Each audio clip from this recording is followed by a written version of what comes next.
que hemos estado haciendo desde hace, creo que casi un par de años, yo creo. Am, y es una investigación que está enmarcada en el debate en torno de la epistemología del desacuerdo. Y básicamente este debate es un debate que tiene que ver con la pregunta de qué tiene que hacer un sujeto cuando se encuentra en medio de un desacuerdo respecto de una de las creencias que tiene, ¿no? Entonces, supongamos que dos personas están discutiendo acerca de, eh, quién sabe, por ejemplo, la ubicación de una panadería, y entonces yo digo que la panadería queda en la calle 8 con séptima y Alfonso dice que la panadería queda en la calle 8 con 15, ¿no? Entonces, aquí uno puede preguntarse cuál es la manera racional de reaccionar ante el hecho de que nos enteramos de que alguien está en desacuerdo con nosotros.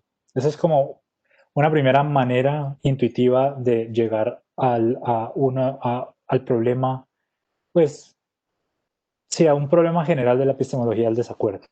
Ahora, uno puede especificar algunas condiciones más precisas en el debate. Entonces, si por ejemplo Alfonso vive en este barrio en el que estamos y yo no, entonces de manera que él tiene como cierta autoridad para hablar acerca de los lugares que están alrededor de nosotros, entonces parece que eso hace que algunas respuestas racionales estén sean obligatorias para mí o tal vez algunas otras no estén permitidas para mí, ¿no? En la medida en la que yo no sé nada acerca de este tema. Pero si por el contrario ambos somos pares epistémicos, es decir, tenemos acceso a más o menos la misma evidencia y a las mismas razones en torno a la cuestión de dónde está la panadería, entonces ahí la pregunta de qué me está permitido hacer para reaccionar respecto al desacuerdo o qué es obligatorio para mí hacer en este caso, parece que es diferente. Pues bien, la discusión de hoy va a ser una discusión en esta formulación más precisa, la segunda del debate en torno al desacuerdo. En particular, la nuestra va a ser una discusión acerca del desacuerdo entre pares epistémicos. Uh, Nosotros lo que queremos hacer, el objetivo de nuestra presentación en general es argumentar en contra de una postura pues que es tradicional en el debate del desacuerdo epistémico entre pares, y esa postura es el conciliacionismo.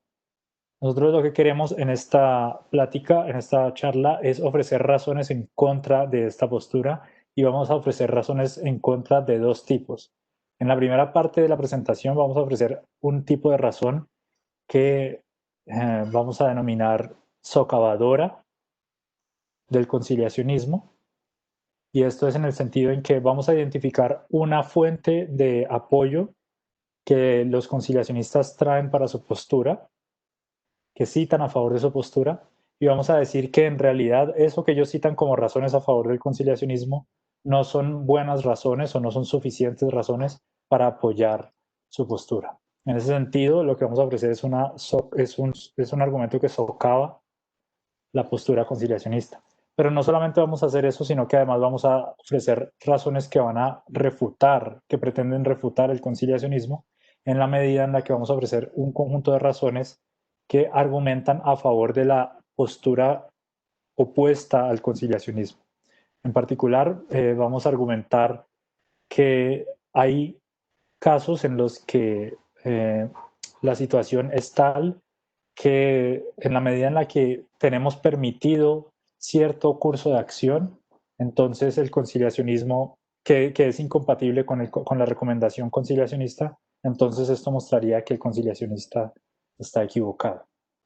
Bien, entonces esta es como una gran presentación de lo que vamos a hacer en esta charla hoy. Los objetivos, como ven en la guía de la que les pasamos el enlace, son dos. El primero es argumentar que, contrario a lo que anuncian sus defensores, el conciliacionismo no recibe apoyo intuitivo de los casos ordinarios que comúnmente se cuentan a su favor. Este objetivo es el que recoge esta observación que yo hacía en torno a que vamos a ofrecer un argumento que socava la posición conciliacionista.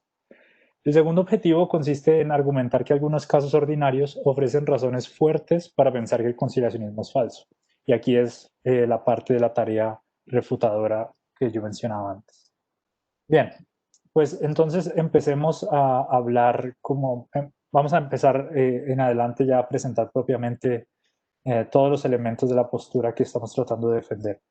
Para empezar, una manera precisa de formular la pregunta que está a la base del desacuerdo, del problema del desacuerdo entre pares epistémicos es la siguiente. ¿Cómo debe reaccionar un sujeto que cree que P, por ejemplo, que la panadería está en la calle 5 con octava, ante un desacuerdo con un par epistémico que cree que no P, por ejemplo, en un desacuerdo con otra persona que cree que la panadería no está en ese lugar, sino, por ejemplo, en otro, ¿no? A unas cuadras más al fondo? Esa es la pregunta. ¿Cuál es la reacción? ¿Cuál es la reacción racional que un sujeto debe tener cuando se enfrenta a un desacuerdo con un par epistémico? Entonces, ya mencioné que los pares epistémicos son sujetos que tienen más o menos las mismas habilidades de manejo de la evidencia y además también han tenido acceso a las mismas razones, más o menos a las mismas consideraciones que hablan a favor del contenido de la creencia que está en disputa en este caso. Y bueno, una de las posiciones que tradicionalmente se ha defendido en este debate es el conciliacionismo. Y esa postura lo que dice es que cuando dos sujetos que son pares epistémicos se enfrentan en un desacuerdo en torno a alguna creencia, lo que es racional para ambos es modificar su creencia en la dirección que señala la situación epistémica del sujeto con el que uno está en desacuerdo. Esa fue una manera como muy general de poner la cuestión, pero más en particular tenemos la siguiente tesis, que es la que está en el handout en 2.1. Cuando un sujeto cree que P y encuentra un par epistémico que discrepa sobre si P, ese tiene que ajustar su confianza en P en la dirección del nivel de confianza que el par tiene en su creencia. Entonces, aquí hay varias cosas que hay que anotar. La primera es que eh, esta es una tesis fuerte en el sentido en el que el conciliacionista no está considerando que un sujeto involucrado en un desacuerdo tiene permiso para disminuir su nivel de confianza en el contenido de su creencia, sino que está diciendo algo más fuerte que eso. A saber, está diciendo que el sujeto involucrado en un desacuerdo tiene la obligación de bajar su nivel de confianza asociado al contenido de la creencia. Y entonces esa es la primera cosa. El conciliacionismo es una tesis fuerte acerca de las obligaciones que tiene un sujeto, cualquier sujeto involucrado en cualquier desacuerdo con un par epistémico. Ahora, la segunda observación que hay que hacer al respecto es que se pueden distinguir distintas versiones de posturas conciliacionistas dependiendo de la manera en la que se debe modificar la creencia. Entonces, en particular, uno puede distinguir unas versiones más fuertes del conciliacionismo, según las cuales lo que debe hacer un sujeto cuando se encuentra en un desacuerdo es suspender el juicio, ¿no? Abandonar la actitud de creencia respecto del contenido en disputa y pasar a la suspensión del juicio. Esa es como la versión más fuerte del conciliacionismo, pero hay otra versión más débil que dice cuya formulación involucra una comprensión de las creencias en términos de niveles de confianza. Entonces ya los estados de creencia no son estados de todo o nada, como que crees o no crees, sino más bien, más bien que crees, bueno, sí que crees o no crees, sino más bien las creencias son estados a los que asociamos niveles de confianza. Entonces, por ejemplo, yo puedo estar 80% con un nivel de confianza del 80% respecto de la proposición de que en una hora va a llover en Medellín, ¿no? Esa sería una creencia que tiene un nivel de confianza asociado y es lo que en epistemología suele denominarse en inglés como credences, ¿no? Entonces, para recapitular, tenemos una versión fuerte del conciliacionismo, según la cual lo que se nos impone ante un desacuerdo con un par es la obligación de suspender el juicio, y hay otro conjunto de posturas conciliacionistas más débiles, según las cuales lo que debes hacer es simplemente ajustar tu nivel de confianza en dirección al nivel de confianza que expresa tu par epistémico. Entonces, eso querría decir, por ejemplo, si yo creo con 80% de probabilidad que la panadería está en X lugar y Alfonso cree que está en Y, con un 40% de probabilidad, entonces habría que hacer como un ajuste en los niveles de confianza que cada uno tendría que hacer. Bien. En lo que sigue, en este texto, nos enfocamos en las versiones más débiles del conciliacionismo, no en las más fuertes. Entonces, no vamos a pensar en la versión del conciliacionismo en la que se nos recomienda la suspensión del juicio, sino que más bien vamos a pensar en la que lo que la obligación que tenemos en un desacuerdo es la de ajustar nuestro nivel de confianza en la creencia. La razón para hacer esto es una razón dialéctica y tiene que ver básicamente con el hecho de que pensamos que ni siquiera las versiones más débiles del conciliacionismo son verosímiles o pueden sostenerse ante la crítica que vamos a mencionar a continuación. Y si las versiones más fuertes del conciliacionismo no funcionan, pues se espera que las más fuertes tampoco lo hagan. Bien, ahora, el conciliacionismo recibe apoyo a su favor de distintas fuentes. Entre ellas, por ejemplo, se cuenta que la postura conciliacionista es una manera de encarnar cierta idea respecto de de la humildad epistémica que los sujetos deberían manifestar en la configuración de sus estados epistémicos en general. Entonces, actuar según el conciliacionismo es comportarse de una manera humilde desde el punto de vista epistémico y eso es deseable. Entonces, el conciliacionismo, parte de las razones que citan los conciliacionistas a favor de su postura son este tipo de razones, que el conciliacionismo encarna una manera de darle sentido a este principio, digamos, de humildad epistémica. Este tipo de razones no son las que vamos a considerar en este caso. A nosotros, por ahora, nos interesa atacar un tipo de razones que normalmente se citan a favor del conciliacionismo y que provienen de la interpretación de casos ordinarios, como el caso del restaurante que está aquí en la guía. Entonces, bueno, el caso es este. Entonces, el caso lo llamamos restaurante, bueno, típicamente en el debate se llama así, y el caso dice lo siguiente: supongamos que estamos 5 personas, salimos a cenar. Al momento de pagar, cobra relevancia la pregunta de cuánto debe cada uno. Todos podemos ver claramente el total a pagar, acordamos dejar el 20% de propina y acordamos dividir el total en partes iguales. Tras hacer el cálculo en mi cabeza, tengo confianza alta en que cada uno debe pagar $43. Entre tanto, tras hacer lo mismo, mi amigo tiene confianza alta en que cada uno debe pagar $45. Ese es el caso. Entonces, a la pregunta, ¿qué debo hacer yo con mi creencia de que mi cuenta, la de cada uno de nosotros es 43, dado que me entero que, por ejemplo, Alfonso ha hecho el cálculo, es mi par epistémico y ha llegado al resultado de que es 45, o sea, no 43? Entonces, el conciliacionista dice, a partir de casos como este, que muestran claramente que lo que yo debería hacer con mi creencia de que es 43 lo que cada uno debe es renunciar a ella, ¿no? O sea, o al menos modificarla de tal manera que manifieste que estoy teniendo en cuenta la creencia opuesta que Alfonso ha mencionado, ¿no? Y bien, ese es el tipo de apoyo intuitivo que los conciliacionistas suelen traer a favor de su postura, a partir de casos, de su interpretación de casos ordinarios como este.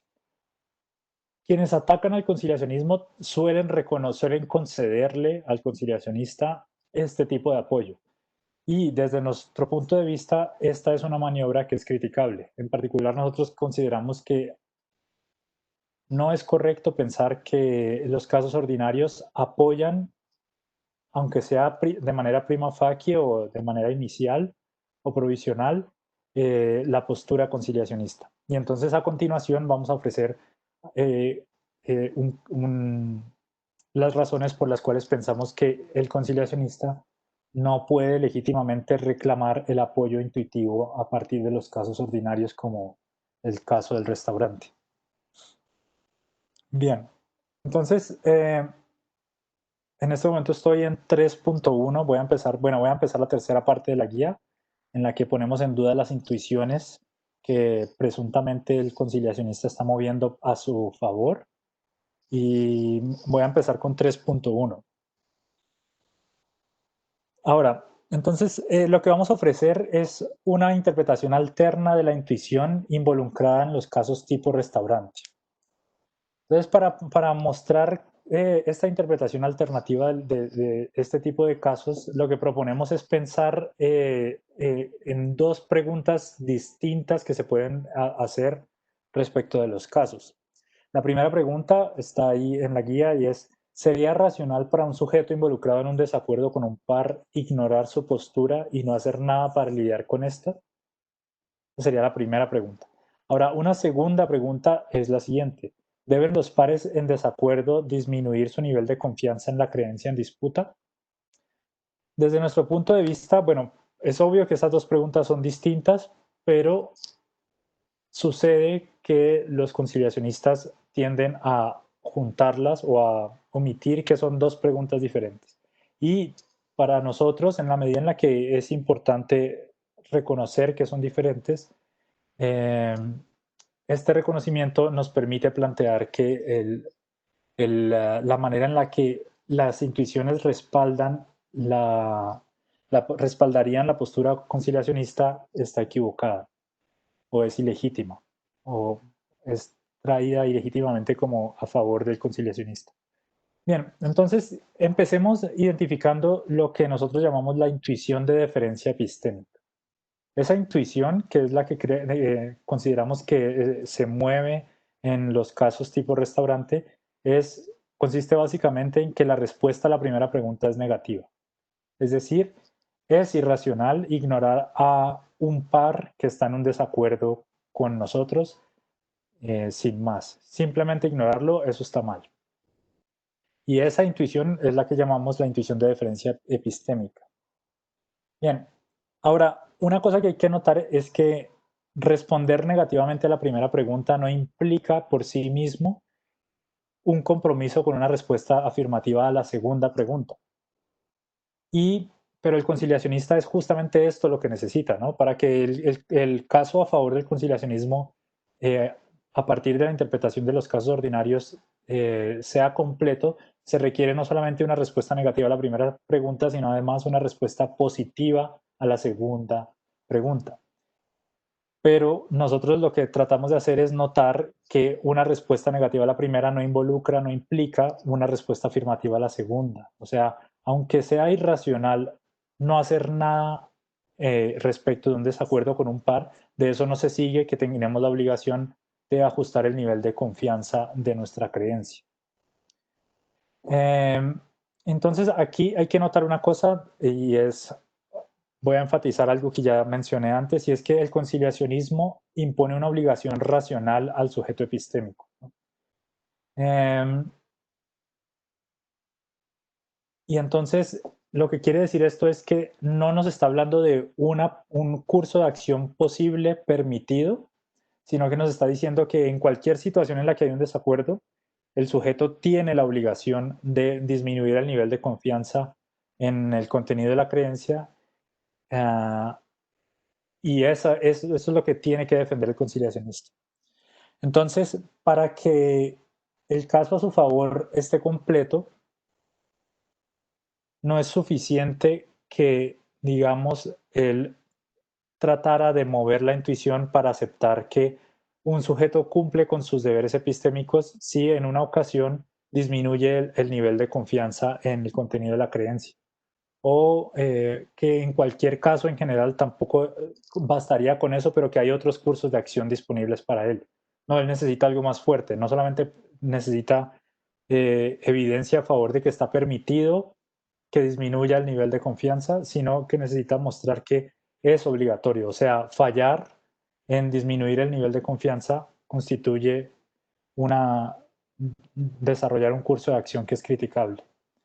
Entonces, más o menos, todo el punto que estoy tratando de hacer se resume en este argumento que pongo allí, que ponemos allí que tiene como proposiciones A, B y C y termina en una conclusión. Y el argumento más o menos se recoge de la siguiente manera. Primera premisa, A.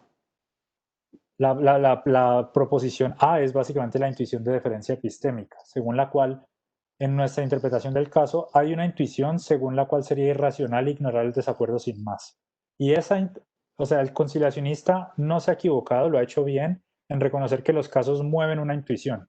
Lo que nosotros pensamos es que la intuición que se mueve en los casos es esta, la asociada con la intuición de deferencia epistémica y no una intuición que favorece al conciliacionista.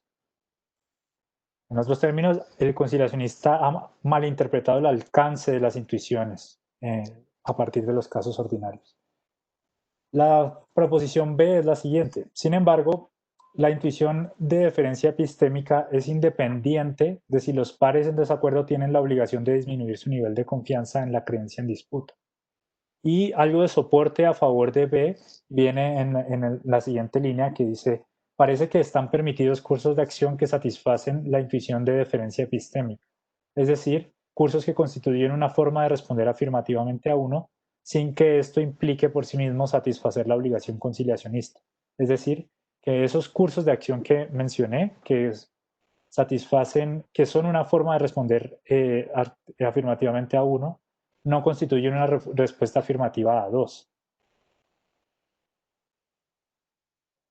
Desde 3.2 en adelante, en 3.2 ofrecemos unas razones que desarrollan más este soporte en favor de la proposición B. Bueno, y de B y de A y B, perdón, se sigue C, pues creo que A y B dan para pensar que C es correcto, a saber que aunque es correcto pensar que los casos ordinarios tipo restaurante despiertan una intuición, esta no favorece de manera obvia la postura conciliacionista. Es decir, la intuición de deferencia epistémica no es suficiente para que el conciliacionista cite evidencia a favor de su propia postura. Y de todo esto se sigue entonces que el conciliacionista no puede reclamar legítimamente a favor de su postura el apoyo intuitivo proveniente de los casos como el restaurante. Todo esto entonces configura lo que en la primera parte de nuestro argumento es el ofrecimiento de razones que socavan una fuente de apoyo a favor del conciliacionismo. Bueno, ahora yo voy a hablar un poco de la siguiente parte, de la parte en la que quizás se puede decir que avanzamos un caso más fuerte en contra del conciliacionismo. Como dice Diego, hasta ahora lo único que hemos hecho es poner en duda una serie de razones que los conciliacionistas usualmente citan a su favor. Estamos diciendo, esas intuiciones que ellos citan a su favor no hablan, obviamente, a su favor. Lo que vamos a hacer ahora es que vamos a argumentar que en la vecindad de los casos que ellos discuten, podemos encontrar razones en su contra, razones en contra de una postura no conciliacionista. Entonces, en particular, lo que vamos a hacer, ya estamos aquí en 3.2 en la guía, por si eso es útil para quienes están siguiendo en la guía. Es importante señalar que lo que vamos a hacer acá es que vamos a considerar con detalle exactamente los mismos casos o el mismo tipo de casos que los conciliacionistas utilizan a su favor y vamos a decir que esos mismos casos nos dan razones en contra del conciliacionismo. Me parece que esto es importante resaltarlo porque en la literatura, en las discusiones filosóficas sobre el conciliacionismo hay una serie de autores, por ejemplo, Lackey y Opie es otro tipo, utilizan una estrategia más o menos, o sea, que se podría confundir con la nuestra, pero que no es la nuestra. La estrategia de estos autores es identificar casos distintos, pero también casos más o menos ordinarios de desacuerdo, y que estos casos despiertan intuiciones no conciliacionistas. Nosotros creemos que el tipo de argumento que vamos a desarrollar acá es más fuerte porque decimos que no hay necesidad de ir a buscar casos nuevos, que los casos mismos, los ejemplos que utilizan los conciliacionistas nos bastan para echar a andar la idea de que hay intuiciones que hablan en contra de la postura conciliacionista. Quizás el punto básico de esta sección puede ser expresado de manera muy sencilla. Ahí en su guía, en el puntito que dice restaurante revisitado, creo que en español se tendría que decir de manera distinta, pero bueno, en restaurante revisitado, queremos hacer énfasis en la idea de que al menos como se presentan ordinariamente los desacuerdos, según nosotros, en nuestra experiencia en desacuerdos entre pares epistémicos, o lo más cercano que estos pueden existir en la vida real, hay una serie de cosas distintas de bajar la confianza o suspender el juicio que podemos hacer en respuesta racional a un desacuerdo. Los ejemplos que ponemos aquí, y sin duda se podrían ocurrir más si estamos pensando en casos más específicos, son los siguientes. Un sujeto podría rehacer el cálculo teniendo más cuidado. Nada más para recordar, el caso de restaurante es uno en el que el desacuerdo es, una persona dice que cada quien debe $43, la otra persona dice que 45. Entonces, una manera en la que se podría reaccionar al desacuerdo es rehaciendo el cálculo, teniendo quizás más cuidado en la operación que hacemos mentalmente. O también se podría hacer el cálculo en voz alta, explicándolo al par con quien estamos en desacuerdo y quizás invitándolo a encontrar alguna falla en nuestro procedimiento. O también podríamos pedirle a nuestro par que explique su razonamiento o su cálculo para que nosotros podamos escrutarlo, ¿no? Ver si encontramos alguna falla o no en su razonamiento.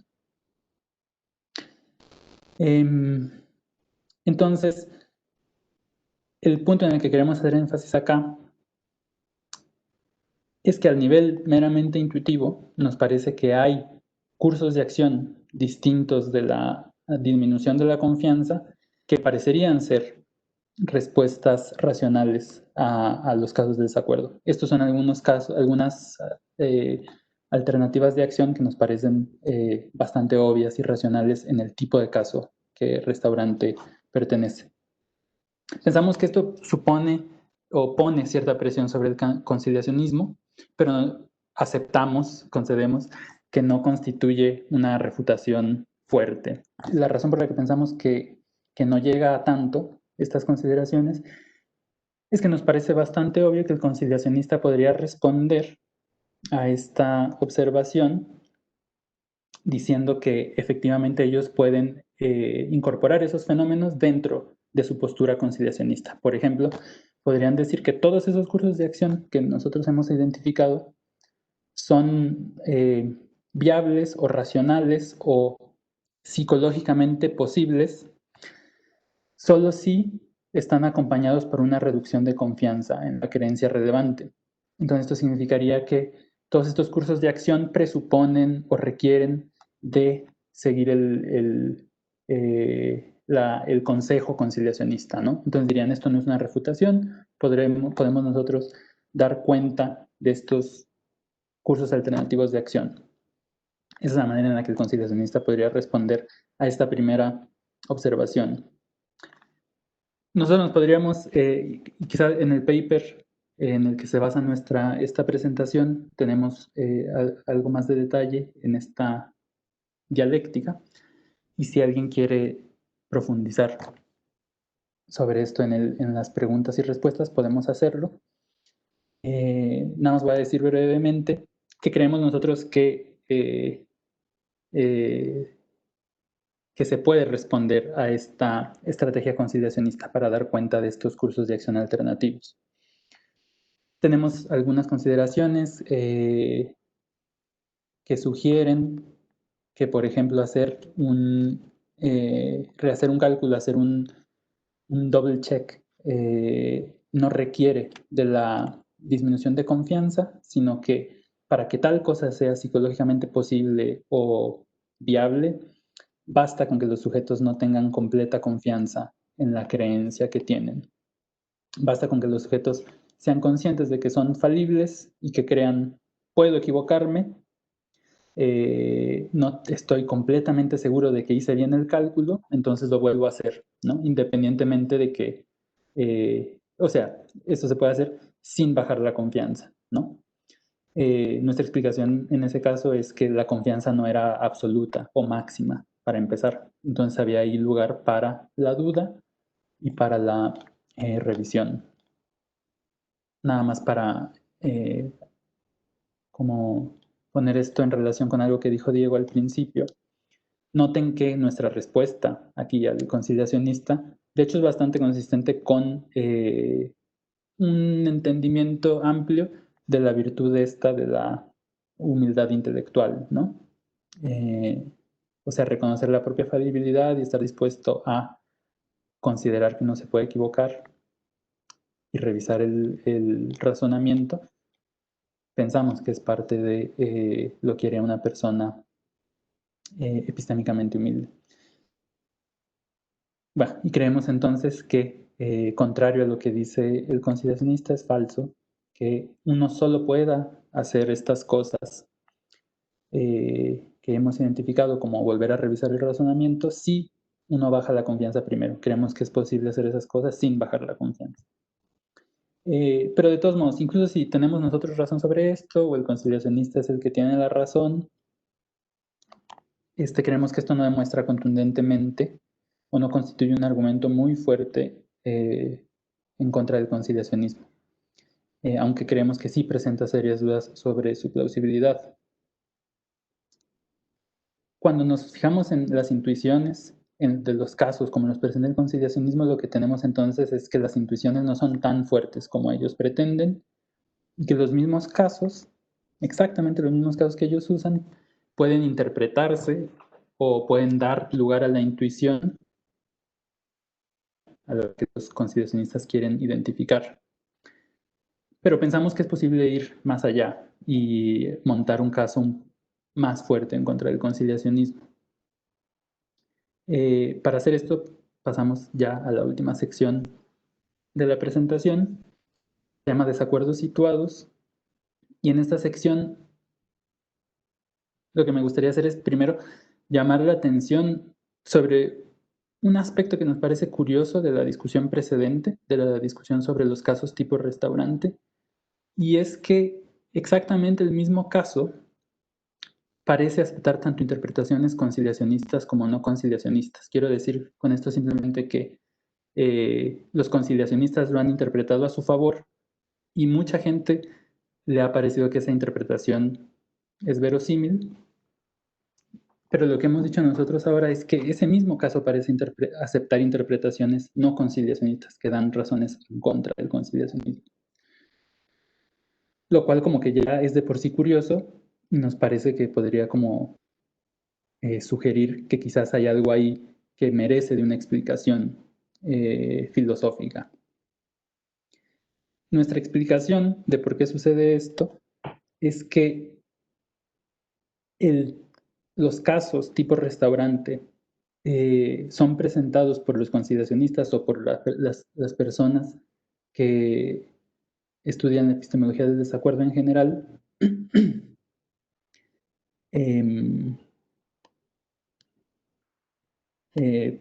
que la manera en la que presentan los casos es una manera bastante simplificada de la situación.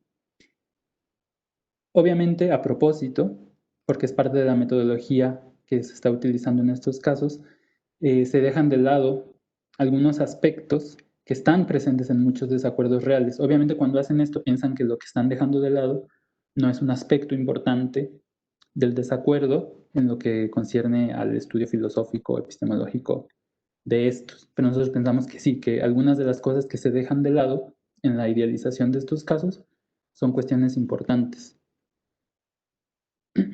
Entonces creemos que una manera en la que quizás podemos sacar adelante esta discusión, no estar simplemente atorados en que alguien ve casos tipo restaurante como hablando a favor del conciliacionismo y otros en contra, es como traer de vuelta algo de la complejidad real de los desacuerdos a los casos que discutimos los filósofos, ¿no? En particular, lo que queremos hacer es notar algo que nos parece que es bastante obvio o sensato o natural. Si en las preguntas nos pueden decir si a ustedes les parece igualmente sensato o no esta cuestión. Lo que queremos enfatizar, decía, es que los desacuerdos a menudo ocurren en el contexto de proyectos cognitivos cooperativos dirigidos hacia distintos fines. Esto quiere decir que comúnmente cuando los desacuerdos ocurren, hay como un contexto común de una actividad cognitiva que estamos llevando a cabo, quienes estamos participando quienes toman parte en el desacuerdo. Pensamos que esto quiere decir que los desacuerdos ocurren como decía, en el contexto de proyectos cognitivos cooperativos que están dirigidos hacia distintos fines y creemos que en una gran cantidad de ellos, o por lo menos en algunos casos, la verdad es uno de esos fines. Lo que hacemos es que en conjunto estamos tratando de descubrir o determinar cuál es la verdad. Ahora bien, pensamos que eso, el tratar de llegar cooperativamente a determinar qué es el caso, qué es la verdad, es un proyecto que se puede abordar de distintas maneras. Podemos entrar a un proyecto de este tipo con distintas normas. Y distintas normas creemos que darán lugar a distintos conjuntos de expectativas mutuas o de cursos de acción que están racionalmente permitidos para los participantes. Un ejemplo que ponemos en la, muy simple, muy sencillo me parece, que ponemos en el paper, es que uno se puede imaginar, o uno podría encontrar casos reales en los que algunos proyectos cognitivos dirigidos a la verdad podrían estar gobernados por una norma de unanimidad. Quiere decir que vamos a buscar la verdad y a llegar a conclusiones sobre qué es la verdad, convenciéndonos a todos los que participamos de las razones que estamos considerando que hablan a favor de P, Q, R, ¿no? Lo que sea. Pero digamos que este proyecto cooperativo puede estar gobernado por la norma de que todos tenemos que estar de acuerdo en que las razones son suficientes para demostrar o para hablar a favor de la verdad de P. Pensamos que por este tipo de proyecto cognitivo, esta manera particular de llevar a cabo un proyecto cognitivo dirigido a la verdad, pues seguramente va a ser un tipo de situación o un tipo de proyecto que será susceptible de un tratamiento conciliacionista, porque parece ser que esas normas que guían a ese proyecto incentivan acciones conciliacionistas. Lo que buscan es desarrollar consensos y probablemente en este tipo de situaciones se criticará a alguien que, como quien dice, es demasiado necio, ¿no? Como que alguien que no acepta las razones que se le están dando para formar la creencia de que P. Pongámoslo de esa manera. Pero no importa, este es solo un ejemplo de una manera que puede tomar un proyecto cooperativo. Y es una manera que parece que encaja muy bien con la descripción conciliacionista de cómo son todos los desacuerdos, según ellos, todos los desacuerdos te dan lugar a la obligación conciliacionista de bajar la confianza. Pero lo que creemos es que no hay ninguna razón que impida que haya proyectos cooperativos orientados a la verdad que tengan normas distintas que den lugar a exigencias no conciliacionistas cuando ocurre un desacuerdo entre pares. Porque creemos que cuáles son las normas que rigen un proyecto cognitivo es una cuestión un poco más convencional. Puede depender de cuáles son los fines de la práctica común, de los intereses de las personas involucradas, etc. Y lo que no queremos decir simplemente que es posible que existan semejantes proyectos cognitivos o maneras de llevar a cabo o llevar adelante proyectos cognitivos que dan lugar a exigencias no conciliacionistas. Creemos que de hecho hay una actividad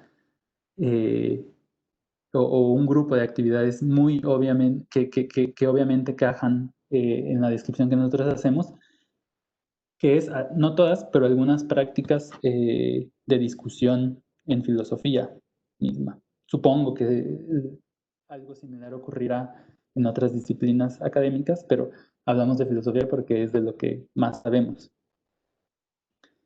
Pensamos que si todos, pensamos que esto debe ser una experiencia más o menos compartida, por lo menos podemos hablar de nuestra propia experiencia y decimos que nos hemos encontrado con este tipo de práctica. Creemos que hay contextos en los que podríamos pensar que es reprochable que un filósofo baje rápidamente su confianza al encontrarse en desacuerdo con un par. Los casos en los que pensamos que sería reprochable este curso de acción son casos en los que, dado el proyecto cognitivo en el que nos encontramos, se espera de una persona que está discutiendo con uno, más bien que busque defectos en la postura que estamos defendiendo, que construya contraejemplos o que identifique supuestos cuestionables o que no tienen suficiente respaldo, o que se desarrollen argumentos nuevos en contra de la postura que traten de convencer al par. Creemos que esto no es nada más una cuestión de que los filósofos sean particularmente dados a discutir cuestiones, sino que creemos que muchas veces es como que es un estilo, una manera en la que se busca la verdad. Es decir, pensamos que muchas veces nosotros podemos poner sobre la mesa un argumento, una postura, y lo ponemos al escrutinio de los demás, porque lo que queremos es asegurarnos de que el argumento que estamos presentando a favor de la postura sea el mejor argumento posible. Y para que esto sea así, nos sirve que quienes son las personas que están discutiendo con nosotros, no concedan rápidamente que alguien está en lo correcto, sino que busquen entre todos los recovecos posibles razones en contra de una postura, para estar conscientes de cuáles son las posibles objeciones y tener como el mejor caso que podamos construir a favor de la teoría P, del principio tal o de la postura tal. Eso es lo que creemos que sucede en algunos casos de filosofía. Y que la razón última por la que se requiere de los participantes que no bajen su confianza rápidamente se debe simplemente a cuáles son las normas que guían esa práctica cooperativa cognitiva particular. Pero no significa que todas tengan que ser así, como ya dijimos con el caso de la búsqueda de la verdad por unanimidad o algo por el estilo. En lo que queremos hacer énfasis es que basta con que haya una práctica cognitiva que da lugar a exigencias no conciliacionistas para que el conciliacionista esté equivocado, porque el conciliacionista dice que el desacuerdo entre pares da lugar siempre a una obligación de bajar la confianza. Nosotros no decimos que tal obligación nunca ocurra. De hecho, decimos que es posible que tal obligación surja en casos como el que decíamos antes de la unanimidad, del proyecto cognitivo con unanimidad. Pero en el caso de la filosofía pensamos que no. En algunos casos de filosofía pensamos que no. Entonces, eso nos basta, pensamos, para montar un argumento fuerte en contra del conciliacionismo. Para finalizar, simplemente quiero decir algo sobre, simplemente señalar que todo esto lo podemos tener en cuenta si queremos volver al caso del restaurante. En el caso del restaurante no se dice nada de cuáles pueden ser los proyectos cognitivos cooperativos de las personas que están involucradas en ese desacuerdo.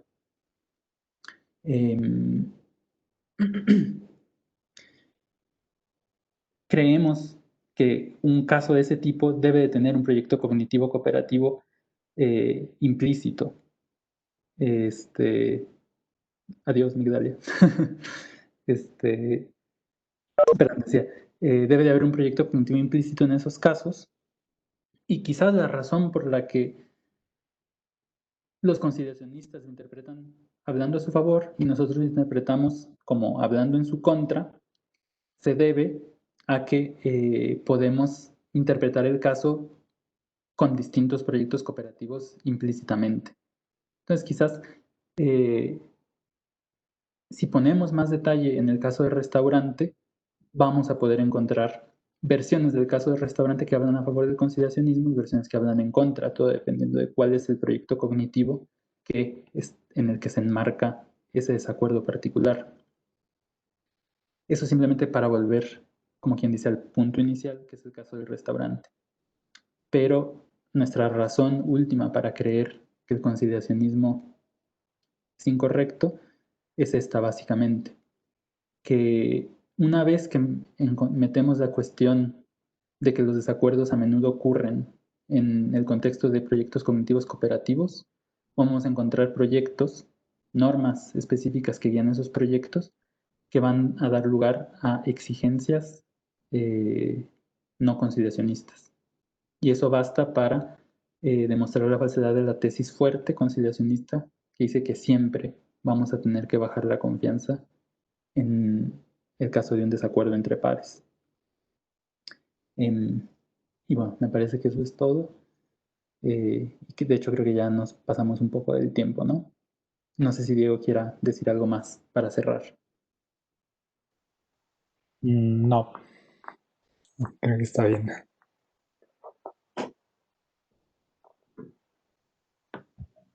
Vale, muchas gracias Alfonso y Diego por la presentación. Abrimos el espacio de preguntas. Les recuerdo que las pueden pedir la palabra más bien por medio de nuestro chat. Y así las cosas, le doy la palabra entonces a la profesora Ángeles. Adelante. Bueno, gracias por la plática. Yo tengo un montón de preguntas. Voy a ver si logro articularlas todas. Pero lo primero es que, a ver, me parece que es muy ambiguo lo que quieren y lo que consiguen y cómo lo ponen. Porque primero dicen, tenemos un argumento fuerte en contra del conciliacionismo, y después dicen, tenemos un argumento contra una versión fuerte del conciliacionismo. Y son dos cosas distintas. Y yo creo que tienen un argumento en contra de la versión fuerte del conciliacionismo, pero no tienen un argumento fuerte en contra del conciliacionismo. O sea, no están mostrando la falsedad del conciliacionismo. Lo que están mostrando es la falsedad de la tesis según la cual todos los casos de desacuerdo deben ser resueltos de esta manera, pero me parece que esa versión es la más fuerte y por lo tanto la menos defendible del conciliacionismo. Entonces da la sensación de que le están pegando algo que muy difícilmente alguien defendería. Punto número uno, pero me gustaría saber qué dicen, ¿no? Segundo punto es que me parece que hay otra equivocidad o ambigüedad en sus casos, porque a ver, el caso restaurante, por eso me molestan a veces los casos de los filósofos, porque o sea, nos llevan a veces a decir cosas que no tienen mucho sentido, pero a ver, caso restaurante, ¿no? El caso restaurante. Entonces, en principio ese es un caso de desacuerdo en el que hay que tomar una decisión en el momento porque hay que llevar a cabo un curso de acción, es decir, pagar, ¿no? Hay que pagar y si no nos ponemos de acuerdo, nos vamos a pelear. Entonces, como que pareciera que hay otros elementos jugando un papel ahí donde dices, bueno, cedo más allá de, voy ahorita a lo de el grado de creencia y todo eso, pero déjame ponértelo ahorita sin hablar, déjenme ponérselo sin hablar de eso, ¿no? Entonces, pareciera que a la hora de resolver el desacuerdo en casos donde hay que tomar una decisión de manera inmediata, no es el mismo tipo de caso que un caso donde el desacuerdo puede prevalecer porque justamente parte de la búsqueda de la verdad, si tu fin es pagar la cuenta, no puedes comparar cómo resolver el desacuerdo en un caso donde tienes un fin tan pragmático como ese versus buscar la verdad. Y entonces ustedes al final de su plática, todos sus casos son de búsqueda de la verdad, proyectos epistemológicos. Pues discúlpenme, pero no veo cómo eso me va a ayudar a resolver el caso restaurante. Y creo que tienen razón, o sea, creo que en el fondo hay un punto que hacen que es muy importante y es el siguiente. Les voy a decir cuál creo que es el punto y luego voy a niveles de creencia y ya me callo. El punto importantísimo que están haciendo es que humildad epistémica no implica en ningún sentido, de ninguna manera, conciliación. Y que deferencia puede ser incompatible inclusive con conciliación. Y les voy a decir por qué, y es algo que ustedes no dijeron. Conciliar muchas veces es condescender. Y condescender no es reconocer al otro como tu par. Y ese es un punto fundamental que me parece que está jugando un papel en conciliacionismo y que ustedes no sacan a colación y que sí les daría un argumento fuerte en contra del conciliacionismo. Porque justamente lo que le quitan al conciliacionismo es la idea de que humildad epistémica y deferencia son de ellos. Pues no, no es cierto, es más. Es más, humildad epistémica no necesariamente va con conciliación en proyectos epistémicos de gran envergadura. Y también en el caso de la cuenta, pero eso no, la verdad es que el caso del restaurante, por eso no me parece tan buen caso, porque es un desacuerdo que hay que resolver y entonces no me parece que vaya a haber una teoría general acerca de el caso restaurante. Pero bueno, no sé, a lo mejor ya saben que yo con eso luego soy... Bueno, y lo último, niveles de creencia. Ustedes dijeron que que uno podía resolver el desacuerdo en el caso del restaurante de muchas maneras, que no fuera bajar los niveles de creencias, sino quizá decir, bueno, reconocer la falibilidad, ¿no? Y decir, bueno, soy falible, me pude haber equivocado. Es un caso de humildad epistémica donde no disminuyes tu creencia, simplemente reconoces que eres falible, ¿no? Humildad.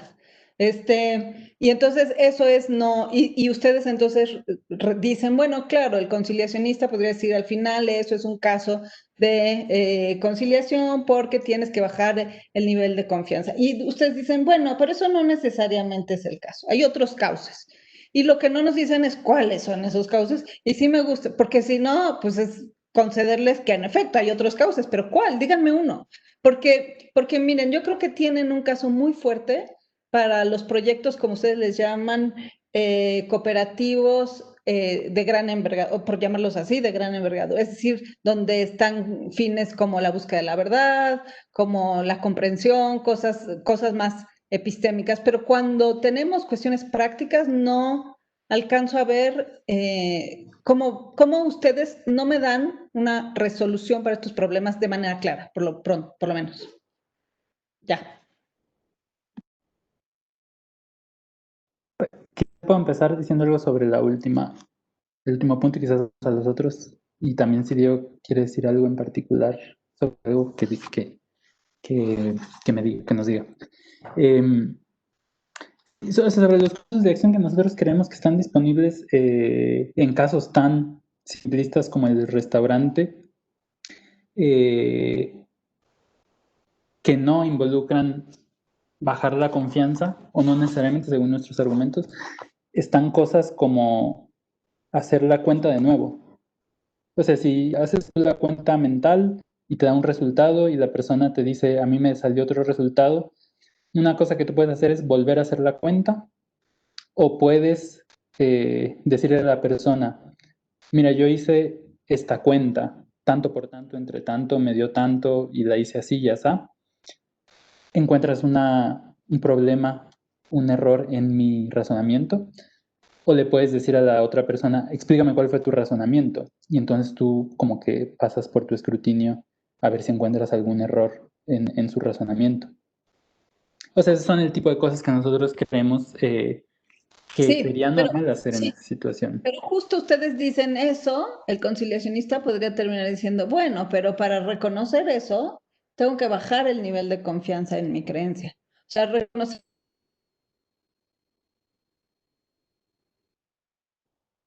Y el punto es cómo interpretar una acción de un sujeto, ¿no? Donde el sujeto dice, sí, vamos a revisar. ¿Y qué quiere decir sí vamos a revisar? Quiere decir, porque creo, porque justo que me hicieras ver que me puedo equivocar, me hizo tener menos confianza en mi creencia. Eso, ¿por qué no? No, sí, sí, o sea, yo estoy de acuerdo en que el conciliacionista, así es como ¿Qué respondería. dirían ustedes contra eso? No veo el argumento de ustedes justo contra la lectura conciliacionista de los casos que ustedes proponen. O sea, el argumento Sí, en claro. contra Sí, no tenemos en la guía cuál es nuestra respuesta a ese tipo, a esa reinterpretación conciliacionista de la situación. Pensamos que no importa tanto darle una respuesta porque creemos que lo que viene después, cuando hablamos de proyectos cooperativos, es es lo que da una respuesta más profunda. Pero sí tenemos algo que decir en respuesta a esta interpretación conciliacionista. La caracterizo de manera muy breve y en el paper se supone que está un poco más desarrollada. Pero lo que nosotros queremos argumentar es que no nada más porque uno lleva a cabo volver a hacer su razonamiento, significa que uno bajó la confianza en su creencia. Lo que nosotros decimos es que basta con que uno no tenga confianza total en su creencia para que uno tenga la motivación, porque aquí estamos hablando meramente de una cuestión para mí de motivación para volver a hacer tu razonamiento, no volver a hacer la cuenta. Nosotros creemos que no es necesario psicológicamente bajar la confianza para poder hacer una reevaluación de tu creencia. Entonces creemos que en estos casos se pueden interpretar como casos en los que yo hago de nuevo la cuenta, pero no es que tenga menos confianza en que la hice bien. La vuelvo a hacer simplemente porque no estoy completamente seguro y me puedo equivocar. Y eso es algo que yo sabía ya desde antes, no me tuvo que venir a decir alguien que sacó una cuenta distinta para que me dé cuenta que me puedo equivocar. Perdón, voy a presionar ya me voy a callar después de esto, lo prometo, pero el punto es el siguiente, que no creo que el conciliacionista diga que bajar el nivel de confianza venga de que alguien te hace que lo bajes. Puede ser algo que justo tú dices, yo estoy dispuesto a bajar el nivel de confianza. Entonces llegas con mucha seguridad y dices, yo tengo un nivel de confianza 0.8 en esta creencia, pero me doy cuenta que me puedo equivocar y veo que hay un resultado distinto y no necesita nadie decirme nada, simplemente decir, bueno, estoy dispuesto a bajar el nivel de confianza porque soy falible. ¿Por qué no? Porque Es una explicación igual, es idéntica a la de ustedes. Y es la conciliacionista. Sí, pero creo que lo que el conciliacionista necesitaría es como decir, necesariamente tienes que bajar la confianza para poder hacer un double check. Lo que nosotros decimos es, no, uno puede hacer el double check sin bajar la confianza. Y nuestra explicación es, si uno sabe desde antes que es falible y no tienes confianza total en tu creencia, entonces ya estás. Con eso puedes hacer el double check. Si no, ¿cómo harías un double check nada más por estar seguro, ¿no? Sí, me parece. O sea, como que por ahí es como por donde nosotros respondemos ese tipo de objeción. Pero eso solo es una respuesta a tu última pregunta. No sé si Diego tiene, No, o sea, sí, yo pero diría sí, más cosas de las otras, pero Diego quizás deberías de decir algo sobre alguna de las otras, para no decir todo yo, no hablar solo yo. Sí. Sobre la primera cuestión de la fuerza de la tesis, justamente, o sea, yo tal vez no fuimos suficientemente claros en que el conciliacionismo es una tesis que pretende hablar acerca de cualquier caso en el que haya un desacuerdo entre pares epistémicos. Sí, es una tesis. Y entonces, para refutarlo, basta con que mostremos que en un caso es racional adoptar un curso de acción que no manifiesta una disminución del nivel de confianza. Y eso es justamente la estructura del argumento que nosotros planteamos. A partir de mostrar lo de los proyectos cognitivos. O sea, los proyectos cognitivos situados son, desde nuestro punto de vista, casos específicos en los que, aunque hay un desacuerdo epistémico entre pares, no se impone al individuo la obligación de disminuir el nivel de confianza. Y entonces los individuos tienen permitido racionalmente no disminuir el nivel de confianza. Y como hay esos casos muestran, no son casos en los que el individuo satisface la obligación conciliacionista, y son casos que están racionalmente permitidos, entonces eso sería suficiente para mostrar que el conciliacionismo en general es errado, ¿no? Sí, eso es lo que yo diría sobre la primera cuestión que mencionó Ángeles. Nada más sobre eso, o sea, Ángeles dice que esa versión tan fuerte del conciliacionismo no es o sea, como que no es la mejor versión, ¿no? Como que es fácilmente criticable. Pero a mí me parece que esa es o sea, la versión que defienden los conciliacionistas más prominentes. Sí. Dicen que siempre que hay un desacuerdo entre pares hay una obligación de bajar la confianza. Y creo que la manera en la que hacen que su postura no suene tan fuerte es decir, bueno, bajas un poquitito la confianza, ¿no? Como que así es como tratan de salirse de la fortaleza de su postura. Dicen, está bien, no siempre tienes que suspender el juicio. A veces basta con que bajes un poquito la confianza y ya está, pero siempre está la obligación de bajar la confianza. De otra manera eres arrogante o yo qué sé. Creo. Sí.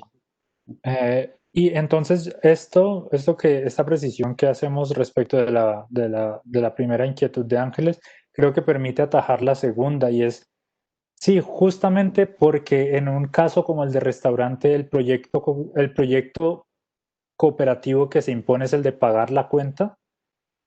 Justo ese sería nuestro diagnóstico de por qué en un caso como este está bien que concilies y no...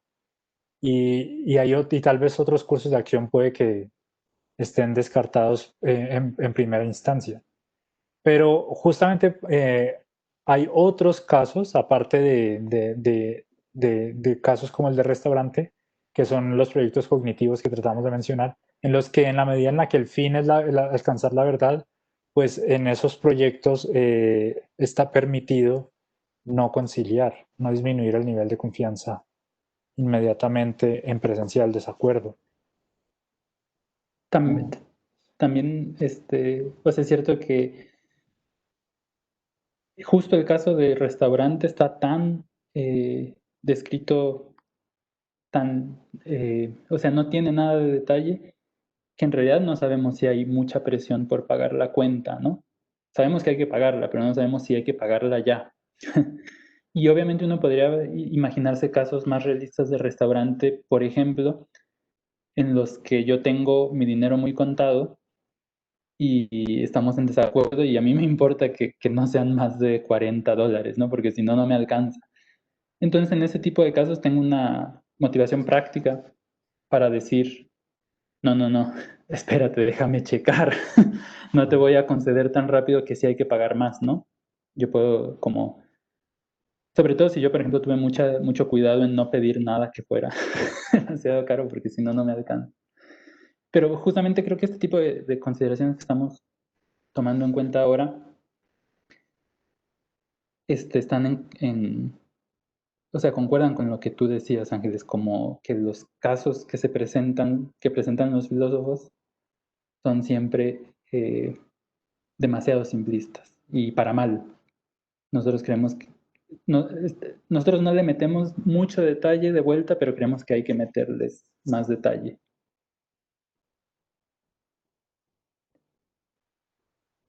Gracias.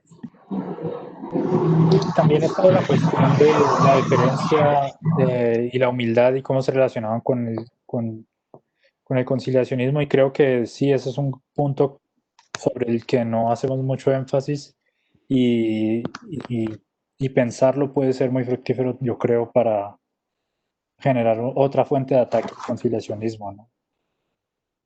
Sí, de hecho, Sí. yo pienso que lo que dices de los casos en los que uno puede conciliar, y el caso particular es uno en el que la conciliación es como no respetar al otro, Condescendiente. en descendencia, justamente, es importante. O sea, como que justo, de hecho no se nos había ocurrido, pero es como un muy buen punto, me parece.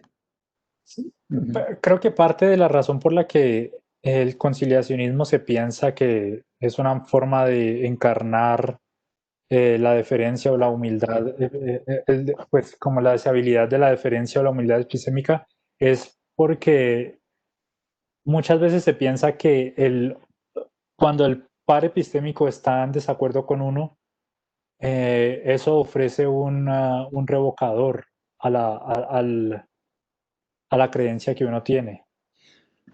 Y entonces, el hecho de que mi par esté en desacuerdo y que yo lo vea como un revocador, creo que más o menos trata de articular esta idea de que lo estoy respetando epistémicamente. Ahí habría que ver, pues, cómo se relaciona la idea de revocación aquí y la de respeto por sí, pues, por la integridad epistémica, digamos, del par.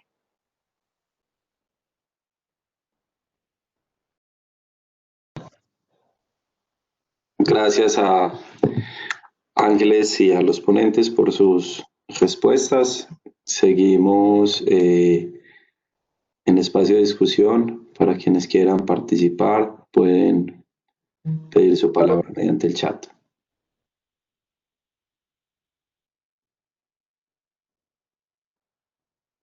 Carlos, adelante.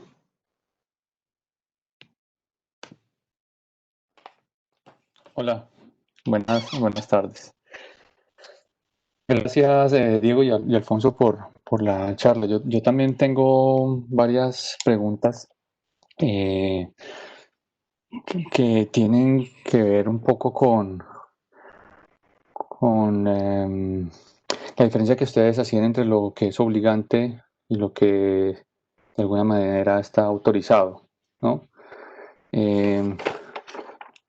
No he podido como articular muy bien mi pregunta, pero voy a ir hablando a ver si logro hilarla, ¿de acuerdo? Noto que la postura conciliacionista es una postura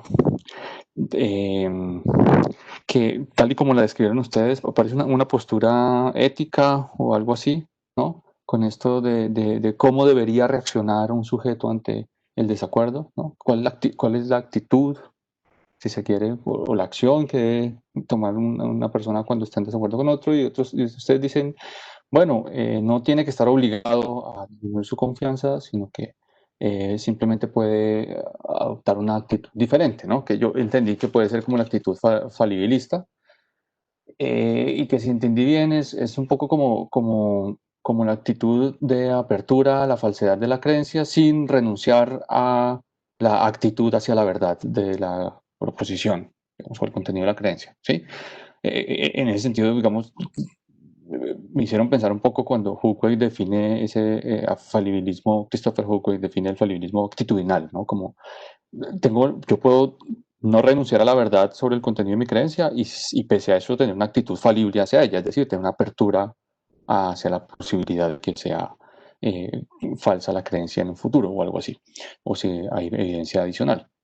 Entonces, eso hace que, según ustedes, uno pueda hablar de un contexto en el que no hay disminución, pero sí hay una actitud falible, y eso resulta ya necesario, si se quiere, no sé si suficiente o necesario, ahí sí no los entendí muy bien, pero al menos sí es necesario para, para ser un agente racional, en términos de que ustedes ponían en esta tesis intuicionista, ¿no? En la tesis intuitiva. Y ahí yo tengo como si he reconstruido más bien la cosa, tengo la pregunta es con respecto a esa tesis tan rara de la intuición de la deferencia epistémica. Porque a mí me pareció que esa tesis es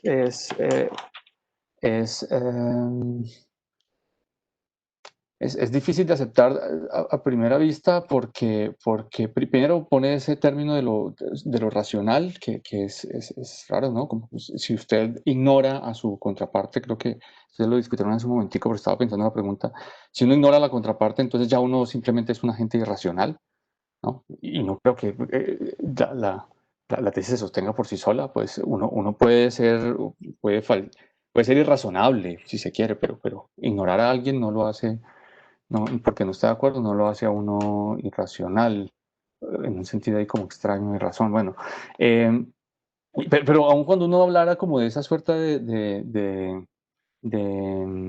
ignorancia o de pasar por alto el desacuerdo con el otro, uno puede encontrar contextos en los que uno está completamente autorizado a ignorar al otro, ¿no? Que creo que era también uno de los puntos anteriores.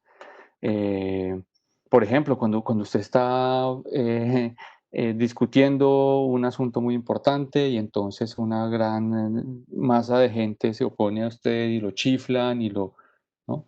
Y bueno, de alguna manera lo insultan, ¿no? Porque es una forma de expresar que no están de acuerdo con usted, pues usted tiene que ignorarlos y pues no los ignora, eso no lo hace, ignorarlos no lo hace menos racional, creo yo, ¿no? De hecho, usted está completamente justificado en ignorarlo y usted no tiene que disminuir su confianza, ¿no? Ejemplos de esos en la historia hay muchos y bueno, en fin. Entonces, tengo mis dudas con esa tesis que es de la que parte el conciliacionismo. No sé si por ahí ya haya una pata floja, ¿no? Que les pueda ayudar a ustedes en la postura conciliacionista, que les pueda ayudar a ustedes para mostrar que quizás el conciliacionismo no es al menos una postura que, que ni siquiera es descriptiva de lo que pasa, ¿no? Porque tal y como ustedes la pusieron, es una tesis como muy prescriptiva, como usted está obligado a esto. Y no, pues entiendo que su intuición es que no, pero también como postura, digamos, descriptiva tampoco funciona mucho, porque uno no siempre está disminuyendo y tampoco está completamente autorizado a disminuir ni obligado a disminuir el nivel de confianza a favor de eso. No sé, esto es más como un comentario, un poco como viendo en el tono de mirar qué, qué otras cosas puede tener la postura consideracionista que nos satisfagan como esa intuición que tenemos de la necesidad de renunciar, digamos, o de renunciar a la confianza que tenemos sobre nuestras creencias. Ya, eso. Sí, gracias. Hay un par de cosas que quisiera decir, igual también le quiero dar la palabra a Diego, pero me quería enfocar en esto que decías más hacia el final, que tenía que ver con que tienes esta idea de que quizás la intuición de deferencia que identificamos nosotros no es tan obvia. Efectivamente, nosotros pensábamos, y la manera en la que lo presentamos fue de una manera que nos parecía que debía de aparecer más o menos como una idea más o menos obvia. Pero entonces como que me interesa explorar un poco más como por qué podría no parecerlo, ¿no? Quizás explicar con un poco más de detalle en qué tipo de casos estamos pensando y cómo lo estamos pensando puede ayudar a ver la situación. Los casos que tú pones, como el de la gente que te está chiflando, y que lo que tienes que hacer es como no prestarles mucha atención y seguir hablando, supongo que era la situación, es complicada, pero de nuevo introduce, supongo, algunas cuestiones prácticas que no están consideradas mucho en los casos que consideran los conciliacionistas ni en los casos que consideramos nosotros, ¿no?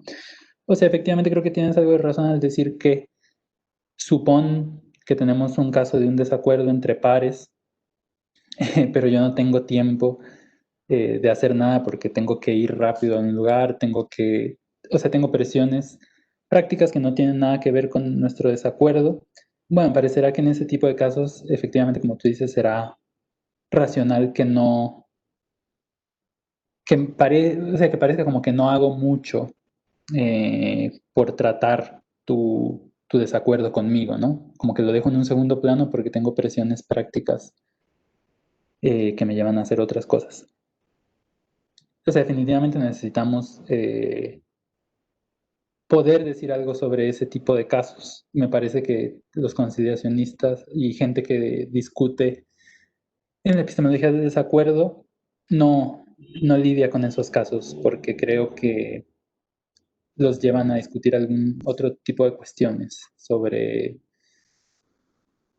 O sea, es un caso más complicado que no les permite enfocarse en lo puramente epistémico, ¿no? De la situación. Pero una cosa que creo que sí puede ayudar a ver por qué pensamos que es tan obvia la intuición de deferencia epistémica es la siguiente, que la persona que está en desacuerdo con nosotros es un par, alguien a quien tú consideras que es un par, o sea, que es tan competente como tú y que es tan probable que haya dado con la verdad como tú. Te enteras de esto y lo que decimos es, sería irracional que si tienes el tiempo y los recursos para hacer algo sobre esta cuestión, no hagas nada, que lo ignores, ¿no? Es decir, sería irracional que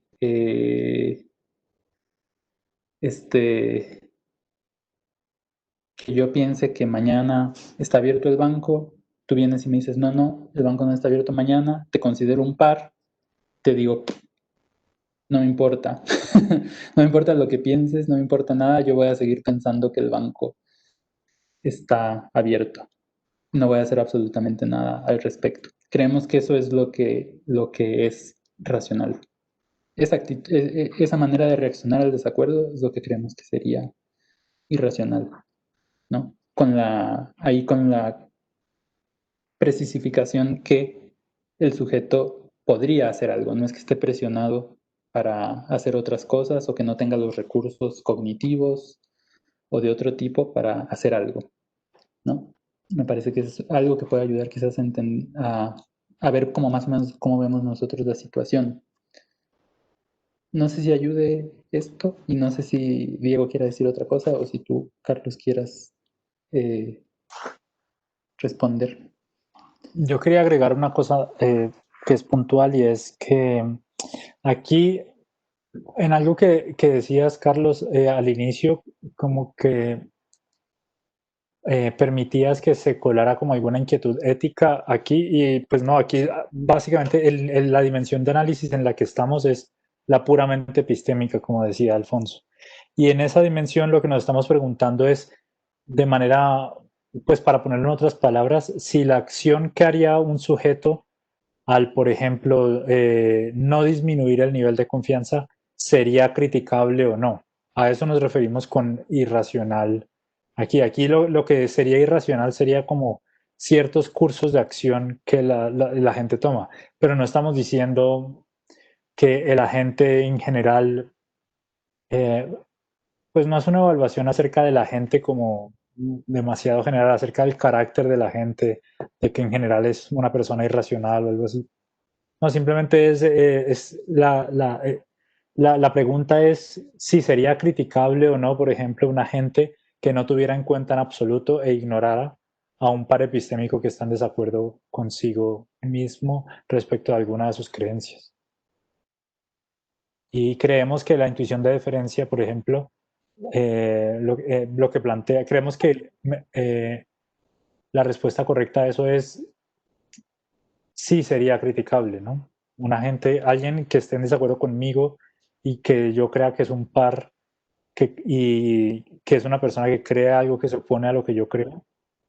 Entonces, en esa situación, yo sería irracional o sería criticable si simplemente opto por ignorarlo, ¿no? Eso es como lo que está en juego, que es algo mucho, pues, más modesto, ¿no? Es un debate mucho más modesto. Sí, entiendo entiendo simplemente una cosa rápida. Entiendo simplemente que el punto entonces, de pronto, uno de los puntos centrales ahí está en definir qué es lo que quiere decir ahí racional, que a veces uno cree que es muy claro, pero realmente uno no sabe cuáles son las condiciones de la racionalidad ahí, ¿no? Porque es como que el conciliacionista de alguna manera está tratando de decir, mire, es condición necesaria, como lo estoy entendiendo yo, de acuerdo con su exposición, es condición necesaria para ser un agente racional en los momentos de desacuerdo, disminuir la confianza en la creencia. Si usted no disminuye la confianza en la creencia, ¿sí?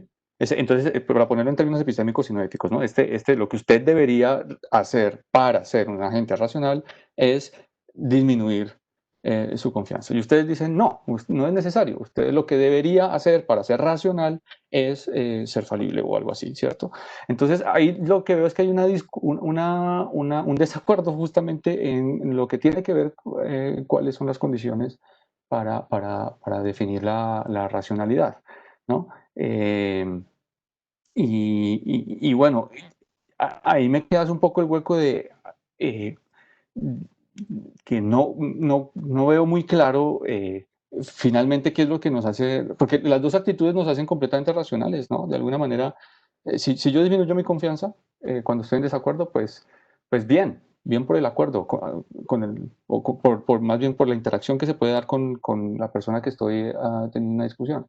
Pero si no lo disminuyo y más bien soy una persona falible, pues también eso es una cuestión que es buena, ¿no? Pues puede funcionar. Entonces, como que ahí no veo puesto en esos términos finalmente cuál sería como el punto al final de la discusión, si simplemente se trata de definir ahí racionalidad. Yo con eso cierro, no voy a decir más. Gracias. Sí, una cosa en la que quería hacer énfasis que Diego dijo y que se conecta con lo que acabas de decir es que ni nosotros ni creo que los conspiracionistas quieran llegar a tanto como para decir cuáles son las condiciones necesarias o suficientes que te van a permitir determinar si un agente es racional, ¿no? Yo no sé si un agente puede ser racional, aunque de vez en cuando actúe irracionalmente, ¿no? ¿Qué es lo que hace una persona racional? Como que en general actúa racionalmente, aunque unas cuantas veces no actúe racionalmente. Entonces la cuestión no es de si el agente es o no racional, sino si un curso de acción es o no racional. Y no tenemos tampoco una definición muy sustantiva de en qué consiste en última instancia la racionalidad, porque sería ya como, pues una cuestión sustantiva bastante complicada para mí como de dar una respuesta definitiva. Pero creo que acá meramente basta con decir que lo que estamos explorando quizás es la idea de que estamos tratando de encontrar cuáles son las normas epistémicas que se desprenden de la existencia de desacuerdos entre pares, ¿no? Y al final la cuestión es si la norma epistémica que te dice que siempre que hay un desacuerdo entre pares tienes que bajar la confianza, entonces un curso de acción es irracional si rompe esa norma, ¿no? Esto no te dice mucho sobre qué significa ser racional o irracional en general, ni qué condiciones tiene que cumplir un sujeto para que se lo considere racional o irracional. O sea, como que trataríamos de irnos atrás de esos debates porque son muy complicados y no tenemos los elementos para dar una respuesta tan contundente para un lado o para el otro. Entonces tratamos de ir un poco más como a la cuestión más quizás intuitiva o las concepciones menos cargadas de racionalidad que podamos encontrar.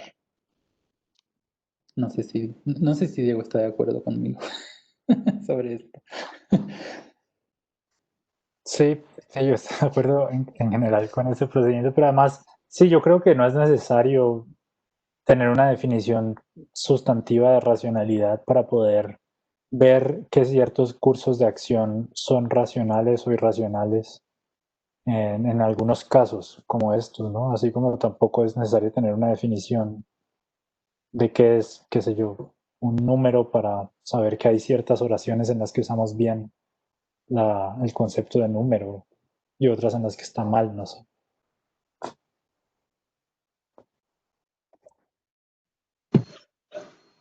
Gracias. Gracias a Carlos y a los expositores. Seguimos con Javier. Adelante, Javier.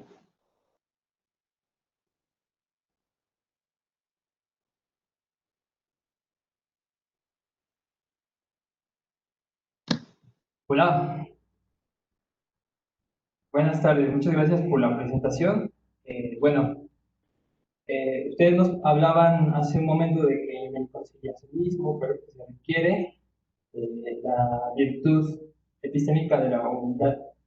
Y bueno, tras su crítica, a mí me surge la pregunta, eh, si en su forma de pensar cómo podríamos actuar ante los desacuerdos epistémicos, ¿qué tipo de virtudes epistémicas podrían ser interesantes o importantes para resolver los desacuerdos? O visto desde otra perspectiva, ¿qué tipo de vicios sería interesante o importante evitar para caer en los desacuerdos o que el desacuerdo se vuelva más grave? Y ya como última cuestión, me gustaría saber si ustedes considerarían una especie de contextualismo de las virtudes epistémicas para, dependiendo del caso o el tipo de desacuerdo, podría haber virtudes que sean más adecuadas para una u otra situación. Bueno, básicamente es eso. Gracias.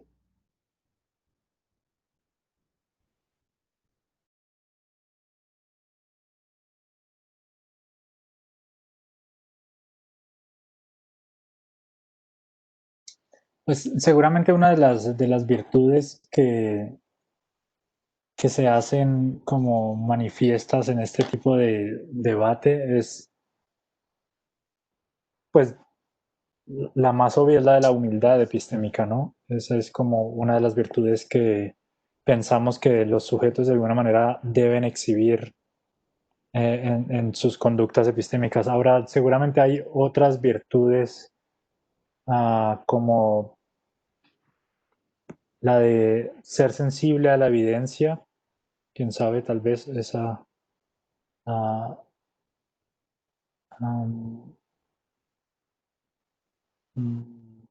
tal vez ser curioso, tener curiosidad respecto de, pues porque la curiosidad es la que te mueve como a buscar más razones a favor de una creencia. A mí, yo lo que quería decir era, o sea, que creo que me parece que puede resultar interesante pensar sobre la manera específica en la que algunas virtudes, como las que Diego citaba, pueden tomar como forma más concreta en los casos de desacuerdo, porque son casos que involucran la interacción con otras personas, ¿no? Quería decir un par de cosas sobre algunas de las cosas que dijo Diego. Sobre la humildad, creo que, de hecho, creo que es muy importante lo que enfatizaba Ángeles, ¿no? Que me parece que efectivamente es un error y se puede hacer un argumento fuerte en contra de la idea conciliacionista, que no está hecha muy explícita, o yo no la he visto hecha muy explícita, sino que está como en el fondo, atrás, de que los conciliacionistas quieren decir como que ellos tienen el monopolio de la humildad, ¿no? Como que la humildad se muestra en los desacuerdos bajando la confianza. Y creo que entre las cosas que decía Ángeles, ese era un caso muy interesante, pero creo que algunas de las cosas que decimos nosotros también funcionan para decir, uno puede ser humilde sin bajar la confianza, uno puede ser humilde, por ejemplo, preguntándole al otro, siendo curioso por cuál es el razonamiento que al otro lo llevó a un resultado distinto, ¿no? Y ahora sobre lo que dice Diego, que ser sensible a la evidencia, que efectivamente creo que es una virtud intelectual, creo que de manera interesante toma una forma muy particular, interesante en el caso del desacuerdo. porque en este caso una fuente de evidencia, como quien dice, es lo que piensa otra persona. Entonces, si uno como va a ser sensible a la evidencia y además va a ser humilde, una de las cosas que tiene que hacer es escuchar a la otra persona, tratar de entender de la mejor manera sus argumentos, ¿no? Y es una cosa que solo surge cuando hay una cuestión interpersonal. No es una cuestión que surge cuando uno está, yo qué sé, analizando las huellas digitales en un arma o viendo por un microscopio, que si tal o cual, ¿no? Eso es algo que surge solo me parece que solo surge en el caso de las interacciones con otras personas. Que la sensibilidad de evidencia aquí va a involucrar escuchar a otra persona, tomarla en serio, interpretarla de manera caritativa, etc. Entonces, como que creo que es interesante pensar en estas cuestiones de las virtudes intelectuales porque seguramente se van a manifestar de maneras distintas en estos contextos porque son contextos sociales. Pero, o sea, de hecho nosotros no pensamos mucho sobre estas cuestiones en el desarrollo del artículo, pero es interesante, me parece interesante pensarlas. Vale, gracias. Gracias.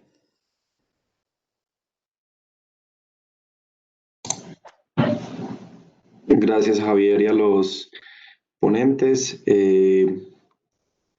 Como somos pocos por aquí conectados, voy a tomarme el atrevimiento de darme la palabra y preguntar antes de darle la palabra nuevamente a Carlos. Yo quisiera preguntarles un par de cositas para poner el video por acá. Estar aquí. Bueno, primero no, pues gracias por la presentación, muy interesante. El proyecto es bacano, pues creo que es bueno revisar este tipo de posiciones que se han dicho en relación a estos desacuerdos epistémicos.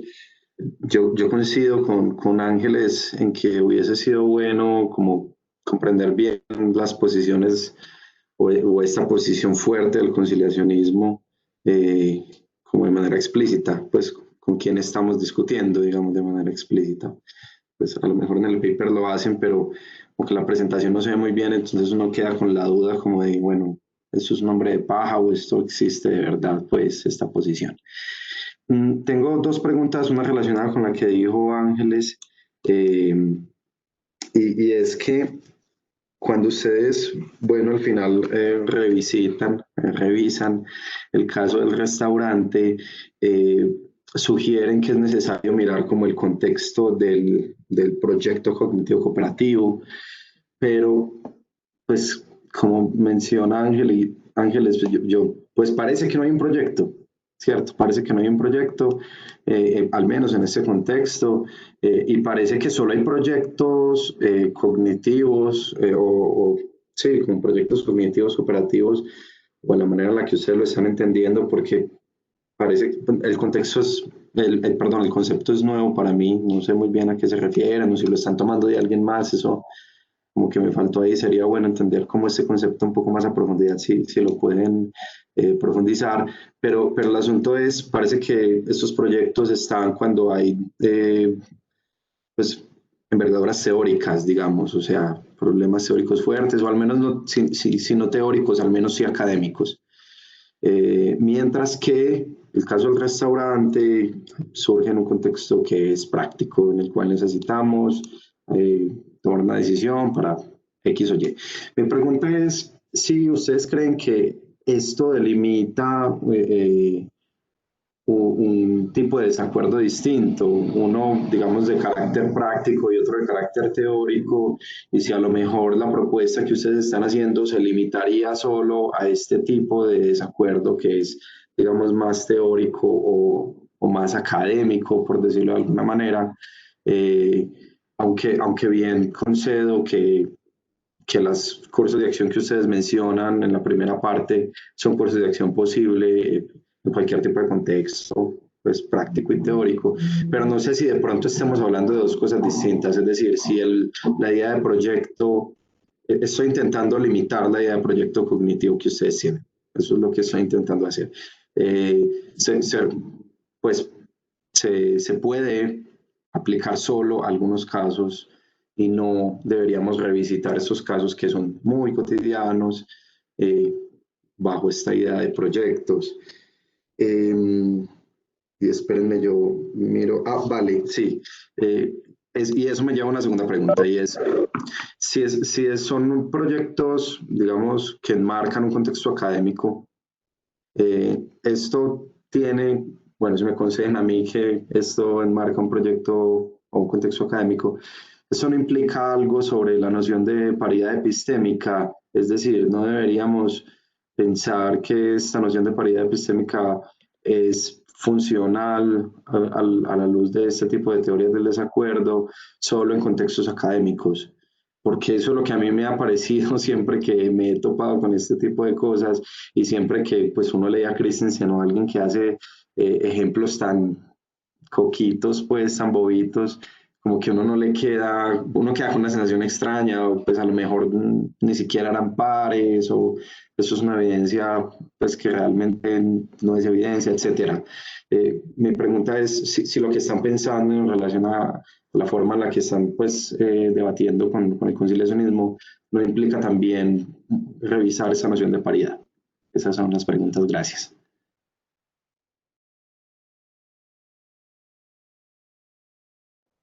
Sí, gracias, Daniel. Empiezo yo. No sé, sobre la primera pregunta, bueno, en realidad sobre las dos preguntas, no tenemos, creo que no tenemos una opinión que hayamos discutido los dos, ¿no? No tenemos una opinión oficial al respecto. Entonces, te puedo decir lo que yo pienso y no sé si Diego estará de acuerdo o no. Pero mi postura, que tampoco es que la tenga tan perfectamente clara, pero como mi primera reacción sería decir que sí hay proyectos cooperativos cognitivos en casos cotidianos como el del restaurante, y que no se limitan solamente a casos en el que los proyectos se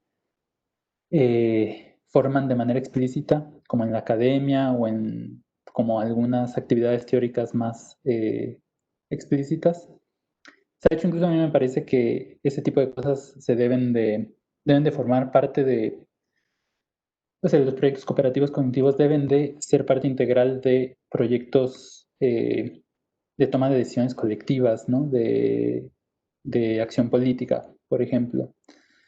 Pero bueno, eso es otro tema. Volviendo al tema más básico de los casos así simples, ordinarios o simplistas incluso, como casos del restaurante, yo creo que en lo que tienen toda la razón Ángeles y tú, es que en ese caso el proyecto cooperativo que es más obvio, más sobresaliente, es un proyecto práctico, que es el proyecto de pagar la cuenta. Quizás incluso de pagar la cuenta completa, pagar la cuenta de manera equitativa, algo por el estilo, ¿no? Pero lo que yo diría y la razón por la que creo que todos estos tipos de casos involucran también un proyecto cooperativo cognitivo es que no veo la manera en la que el proyecto cooperativo práctico se podría llevar a cabo sin llevar a cabo un proyecto cooperativo cognitivo. Y lo que me parece que sucede más comúnmente en este tipo de situaciones es que el proyecto cooperativo cognitivo es resultado del proyecto práctico y que muchas veces se implementa de manera implícita casi que por default. Supongo que habrá un papel jugará el contexto social, ¿no? Como qué es lo que ocurre normalmente cuando nos disponemos a pagar la cuenta en la sociedad en la que crecimos o en la que nos encontramos. Y yo creo que efectivamente, o sea, no creo que uno pueda, junto con otras personas, decidir que van a pagar la cuenta, que es un proyecto práctico, sin embarcarse en el proyecto práctico de determinar cuál es la verdad sobre cuánto hay que pagar. incluso yo pienso que el caso en el que decimos, ¿sabes qué? Dejemos a Diego, que es el mejor en las matemáticas, que saque la cuenta y que nos diga cuánto es. Creo que incluso es una manera de llevar adelante el proyecto cognitivo cooperativo, porque yo estoy como cediendo mi autoridad o el papel que podría jugar como participante, se lo estoy delegando a Diego o a alguien más, ¿no? Esa sería mi postura sobre este tipo de situaciones. Y por eso creo que podemos ir de nuevo a los casos tradicionales y por eso me parece que es poderosa la idea esta de los proyectos cooperativos cognitivos, porque creo que tienen aplicabilidad no voy a decir en todos los casos, porque eso solo va a invitar a la gente a pensar en un contraejemplo que va a demostrar que que es falso lo que dije. Pero me parece que en muchos casos, y en una buena parte de los casos ordinarios, me parece que se puede encontrar un proyecto cooperativo cognitivo. No sé si Diego esté de acuerdo conmigo. Sí, yo estoy de acuerdo hasta respecto de esta cuestión. Ahora, respecto de la otra, tampoco hemos hablado, ¿no? O sea, pero yo también, digamos, en principio he pensado como, he desconfiado mucho del supuesto que hay en el debate en torno al desacuerdo entre pares respecto de la existencia de hecho de pares epistémicos en el mundo. Pero la pregunta igual es normativa, entonces, pues un poco con independencia de si de hecho en el mundo existen dos personas que son pares epistémicos, pues la pregunta guarda cierto interés en todo caso. Yo creo eso es lo que yo he tratado como de decirme para seguir motivado en abordar este tipo de debates. Vale, muchas gracias a los dos. Ahora, sí, Carlos, quisiera hacer la pregunta que tenía o comentario. Adelante. Sí, gracias. Rápidamente, es que me quedé un poco insatisfecho con lo que dijeron al final de mi comentario y es que decían que quizás el punto ahí no radicaba en definir racionalidad o qué es ser racional. Y yo creo que sí, y bueno, voy a decir por qué. Justamente creo que depende de la definición de racional el que la situación que está proponiendo el conciliacionista sea obligante o no. ¿Por qué? Porque justamente la disminución de la credibilidad o la disminución de la confianza, perdón, en la creencia que uno tiene, es lo que supongo yo, ellos dicen, tiene que ser completamente necesario, ¿cierto? Para que usted sea un agente racional. Y yo, según entendí la postura de ustedes muestran que no es necesario disminuirla, ¿cierto? Y yo lo que creo es que ahí está el punto de que para ustedes la definición de racional es lo que les permite mostrar que no hay una implicación, digamos, entre ser racional, o más bien, o entre los dos puntos que pusieron, que decían, si uno responde negativamente a la primera pregunta, entonces eso implica, dicen los conciliacionistas, que uno debe disminuir la confianza en la creencia, ¿cierto? Porque lo que ustedes están mostrando es que es quizás suficiente, pero no es necesario disminuir el nivel de confianza, ¿no? Y para el conciliacionista eso es lo que, como es necesario, es obligante. Ustedes creen que no es obligante justamente porque no es necesario, ¿no? Y que no sea necesario, pero que sí sea suficiente, lo pone a usted, les permite a ustedes aceptar que la disminución del nivel de confianza no sea una obligación, sino que esté en el plano de las autorizaciones conducente a la consecución de ciertos fines. Entonces, yo creo que ahí sí hay un punto que les podría ayudar, pero bueno, no sé qué piensan. O sea, es verdad que nosotros hacemos esas afirmaciones sobre lo que es racional o no es racional, pero nuestro argumento no hace uso de ninguna definición de racionalidad, sino que apelamos mucho a que el lector, los lectores, concuerden con nosotros en que algunos de los casos son obviamente racionales y otros no.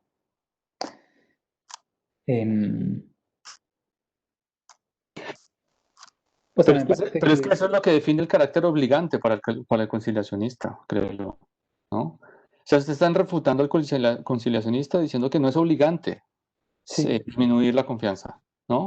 Claro, Y yo creo que lo que le hace obligante para el conciliacionista es la forma en cómo él concibe racionalidad, dada la implicación que ustedes están poniendo en la sección de 3.1, ¿sí? Entonces, lo que yo percibo es que para ustedes no es obligante porque están en desacuerdo con la idea de que la disminución de confianza en la creencia propia sea una condición necesaria de la racionalidad. Si hay un asunto que quizás podría ser importante. Ese es mi punto, digamos, ahí, finalmente.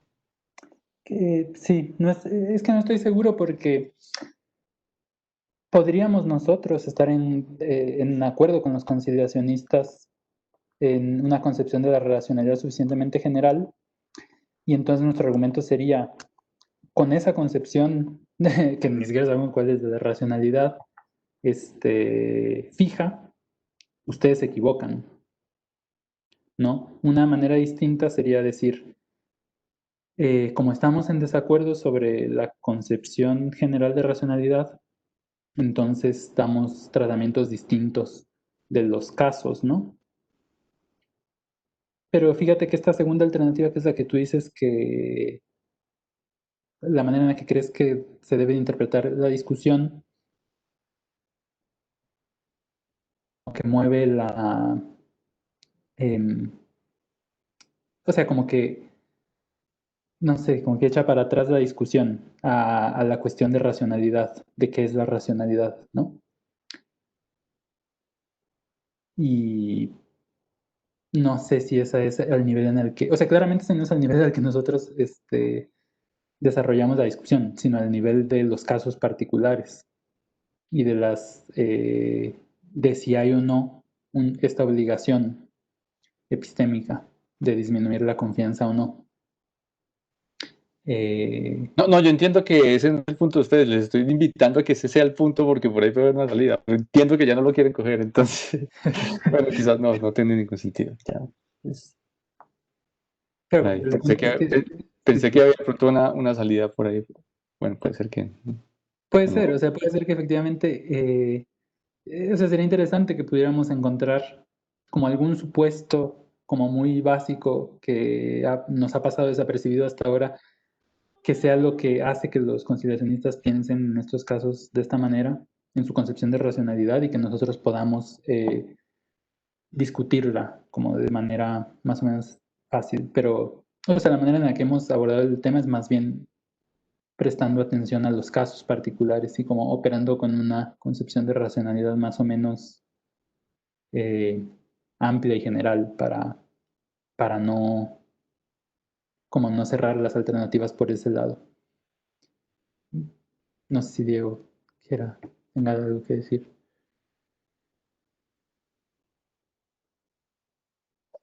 No, no tengo nada que aportar ahí. Creo que estoy de acuerdo con la manera en la que... Y ya me queda mucho más clara la posición de Carlos. Yo pensé que era como más una pregunta, pero ya con el último comentario me queda mucho más claro que es una manera de proponer cómo adelantar el debate.